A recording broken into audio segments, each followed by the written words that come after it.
Thank you. We do appreciate it. Turning to the state of addiction, a recent rise in overdose cases here in Hamilton County. That trend has health experts and advocates concerned. WLWT News 5's Todd Dykes joining us live with the warning from the county. Todd.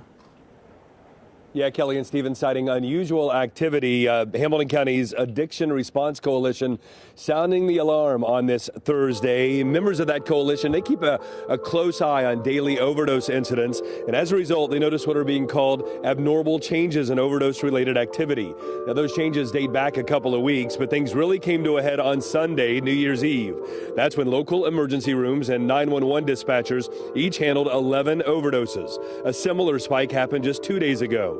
Now, it's believed 3 of the ODs did sadly result in people dying. I just had a chance to talk to coalition member Tom Synan. He's also the chief of police here in Newtown. He said it's clear there is dangerous fentanyl floating around the streets of Cincinnati, but unlike overdose spikes that have happened in years past, there haven't been clusters of bad interactions happening all at once. We have no strong indicator that there's been any changes in the drug supply, which is good news. But you got to be careful in what you use.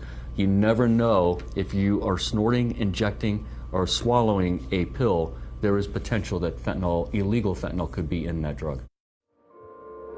Yeah, such an important message to hit home. Now, Chief Synan, I asked him if there are geographical parts of the county where this is happening with more frequency. He said that's not really been the case. It's just in different parts of the county. But he's encouraged because he feels like harm reduction efforts really are helping make this less of a severe issue right now, because people are willing to go to the hospital. They're willing to call 911. They're using these drugs in different ways that will hopefully prevent a deadly overdose, which of course brings to bear all kind of cost to taxpayers on the backside of such an incident. So it's a good sign. And keep in mind, Hamilton County's overdose deaths for the last couple of years have been bucking the national trend, heading this way, which is the right direction downward, versus spiking, as has been the case in so many cities across the United States.